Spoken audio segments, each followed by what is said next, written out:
Thrust and pressure. Thrust किसे कहते हैं? Force acting normally on a surface.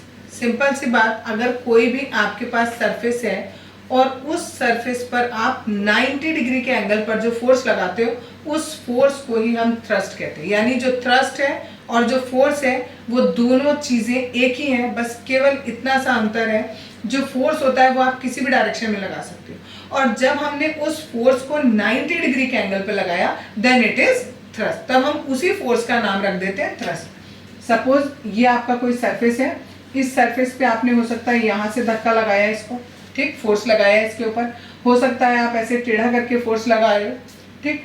एक बार आपने बिल्कुल 90 डिग्री के एंगल पर, बिल्कुल 90 डिग्री के एंगल पर फोर्स लगाया, इन सबको भी हम फोर्स कहेंगे, और इस वाले फोर्स को हमने एक अलग नाम दे दिया, दैट इज कॉल्ड थ्रस्ट। उसको हम थ्रस्ट कहते हैं। अब क्योंकि दोनों ही चीजें सेम है, थ्रस्ट और फोर्स दोनों ही चीजें सेम है, तो दोनों की यूनिट भी क्या होगी? सेम होगी। हमें पता है फोर्स की यूनिट क्या होती है? न्यूटन होती है। दैट्स वाई थ्रस्ट की यूनिट भी क्या होगी? न्यूटन ही होगी। नेक्स्ट टॉपिक है pressure. It is the thrust exerted per unit area. अब आपने एरिया फिक्स कर दिया। अब आपने कहा ये एक पूरा सरफेस है, इस पूरे सरफेस के एक यूनिट एरिया पर, 1 यूनिट एरिया पर जितना भी फोर्स लग रहा है, और वो भी कौन से एंगल पर? 90 डिग्री के एंगल पर, उसको हम क्या कहते हैं? प्रेशर कहते हैं। Pressure equals to thrust upon area. ये हमने ऊपर से थ्रस्ट लगाया, कितने एरिया पर लगाया? इस यूनिट एरिया पर लगाया। यूनिट एरिया का मतलब होता है, अगर आप एरिया मीटर स्क्वायर में ले रहे हो तो 1 मीटर स्क्वायर हो, अगर आप एरिया सेंटीमीटर स्क्वायर में ले रहे हो तो 1 यूनिट सेंटीमीटर स्क्वायर हो जाए, किलोमीटर ले रहे हो तो 1 किलोमीटर स्क्वायर हो जाए, whatever unit you want to take just take it, ठीक है। कि जौन सी भी यूनिट आपको चाहिए वो आप ले सकते हो अकॉर्डिंग टू क्वेश्चन, लेकिन यहाँ पर जो प्रेशर है वो किसके इक्वल होगा? न्यूटन अपॉन एरिया के। अब देखो इसकी यूनिट क्या होगी? न्यूटन जो आपका थ्रस्ट है, थ्रस्ट की यूनिट क्या होती है? अभी बताइए ऊपर न्यूटन, ठीक। यहाँ आपने लिया न्यूटन, और एरिया हमेशा किस में होता है? मीटर स्क्वायर में, ठीक है। ये इसकी एसआई यूनिट होगी, ठीक। अगर आप दूसरी यूनिट लोगे कोई, तो उसमें अगर आपका मीटर की जगह सेंटीमीटर स्क्वायर दिया होगा, ठीक, तो आपको उसे चेंज करके किसमें करना पड़ेगा? मीटर स्क्वायर में चेंज करना पड़ेगा, ठीक। तो इसकी यूनिट आपकी क्या हो गई? न्यूटन पर मीटर स्क्वायर, ठीक। अब एक क्वेश्चन है इसी चीज पर बेस्ड। इस क्वेश्चन को पढ़ने से पहले मैं तुम्हें थोड़ा सा ये समझाऊंगी। ये वाला जो पोर्शन है इसमें लिखा है प्रेशर और एरिया। देखो प्रेशर ऊपर है, एरिया नीचे है, दैट मीन्स ये इनवर्सली प्रोपोर्शनल है। अगर मैं एरिया कम करूंगी तो प्रेशर ज्यादा लगेगा, एरिया ज्यादा करूंगी तो प्रेशर कम लगेगा। इसका बहुत अच्छा सा एग्जांपल जो आप डेली लाइफ में यूज करते हो, नाइफ, ठीक है। आप देखते हो कि जो नाइफ होता है उसका आगे का जो पोर्शन होता है, ठीक है, नाइफ भी महान बना है, ठीक। ये जो नाइफ होता है आपका, इसका ये वाला जो एक पोर्शन होता है ये बहुत ही ज्यादा शार्प होता है, और दूसरा वाला ब्लंट होता है, ठीक है। ब्लंट का मतलब होता है थोड़ा मोटा, और शार्प मतलब बिल्कुल पतला। जो मोटा है दैट मीन्स उसका एरिया ज्यादा है, ठीक है, इसका एरिया क्या है? ज्यादा है। और जो शार्प है उसका एरिया बहुत कम है। अगर एरिया कम है तो प्रेशर क्या लगेगा? कम लगेगा। यानी आप जब चाकू से किसी चीज को काटोगे, अगर शार्प वाली एज से काटोगे तो उसमें हल्का सा प्रेशर लगाओगे और वो कट जाएगा, बिकॉज उसका एरिया है कम। एरिया कम है तो प्रेशर क्या लगेगा? ज्यादा लगेगा। हल्का सा आपने लगाया तो वो फटाफट कट जाएगा। इसी का उल्टा अगर आप उसे ब्लंट साइड से काटोगे तो आपको बहुत ज्यादा प्रेशर लगाना पड़ेगा। एक और इसका एग्जाम्पल जो आप डेली लाइफ में यूज करते हो, जैसे बैग्स जो आप अपने कंधों पर उठाते हो, ठीक है। अगर उनके जो कंधों पे आप उठा रहे हो उनके स्ट्राइप्स चौड़े हैं और एक स्ट्राइप आपका ऐसा बिल्कुल पतला है, ठीक है।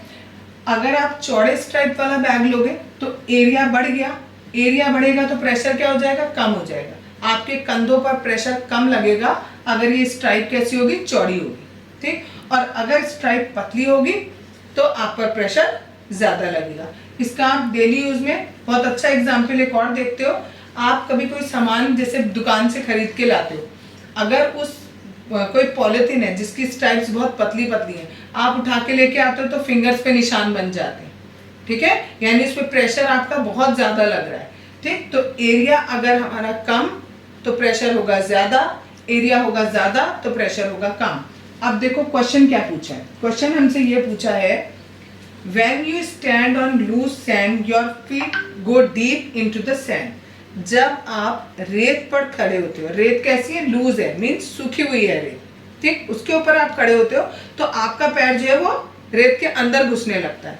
लेकिन अगर आप उसी रेत के ऊपर लेट जाते हो तो आपकी बॉडी अंदर को नहीं धंसती है, ऐसा क्यों होता है? ठीक, अब देखो, अगर आप, ये पूरी सपोज रेत है, इसके ऊपर अगर आप खड़े हो तो आपकी क्या क्या चीज आपकी टच हो रही है, उससे केवल फीट टच हो रहे हैं, ठीक है, यानी आपका जो एरिया इन कांटेक्ट है वो कितना है, केवल जो आपके फीट का एरिया है वो एरिया है, ठीक। एरिया कम हुआ तो प्रेशर क्या लगा, ज्यादा लगा, आपकी बॉडी का ज्यादा प्रेशर लगेगा और आपकी बॉडी जब प्रेशर ज्यादा मारेगी तो आपका पैर क्या होगा, रेत के अंदर घुस जाएगा। लेकिन यहीं पर अगर आप यहाँ पर लेट जाओगे, ठीक है, पूरे के पूरे लेटे हो तो आपकी बॉडी का जो एरिया रेत के कांटेक्ट में वो यहाँ से लेकर यहाँ तक का हो गया, पहले केवल इतना सा था और अब यहाँ पर एरिया इतना ज्यादा हो गया।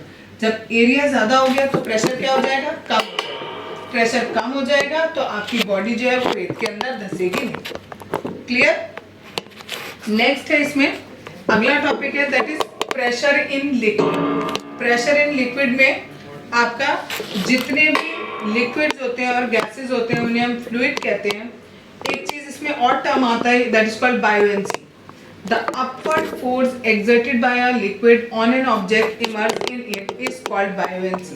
Suppose करो, ये आपने सबने करके ही देखा होगा, एक बकेट है, इस बकेट में पानी भरा हुआ है, ठीक है, आप इसके अंदर एक मग्गा डुबोते हो, ठीक, तो वो मग्गा अपने आप बाहर आ जाता है, ठीक, तो उस मग्गे के ऊपर एक ऊपर की ओर अपवर्ड फोर्स लगता है, उसे हम क्या कहते हैं, बायोएंसी कहते हैं। The upward force exerted by liquid, ये जो लिक्विड इसके अंदर भरा है, ये लिक्विड उस ऑब्जेक्ट के ऊपर, जैसे ही आपने इसके अंदर कोई ऑब्जेक्ट डाली, इस ऑब्जेक्ट पर ये लिक्विड ऊपर की ओर एक फोर्स लगाता है। इस फोर्स को हम क्या कहते हैं, बायोएंसी फोर्स कहते हैं, ठीक।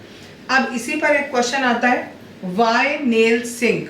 नेल यहाँ पर आपके नाखून नहीं है, ठीक, नेल मीन्स कील, ठीक है, जो आप दीवार पर गाड़ते हो, वो कील की बात कर रहे हैं। कह रहे हैं जो कील होती है वो बहुत छोटी सी होती है, वो डूब जाती है, जबकि इतनी बड़ी शिप होती है वो पानी पे आराम से तैरती है, ऐसा क्यों होता है? इन्होंने दिया है the force due to the gravitational attraction of the earth on the iron nail pulls it downward. ये पानी है, इस पानी के अंदर आपने एक नेल डाला, ठीक है, जब आप इस पानी के अंदर ये नेल डालोगे तो कह रहे हैं इस नेल के ऊपर नीचे की ओर एक ग्रेविटेशनल फोर्स ऑफ अट्रैक्शन लगेगा, जो अर्थ, आपको पता है अर्थ हर ऑब्जेक्ट को अपनी ओर खींचती है, ऐसे इस नेल पर भी ग्रेविटेशनल फोर्स लगेगा नीचे की ओर, और इसी नेल पर एक अपवर्ड फोर्स भी लगेगा। कौन सा? जो ये लिक्विड डालेगा, ठीक। लेकिन क्योंकि इसका ये जो ग्रेविटेशनल फोर्स है ये ज्यादा होगा और जो अपवर्ड फोर्स है वो कम होगा, इसलिए जो ऑब्जेक्ट है वो आपकी डूब जाएगी। क्लियर?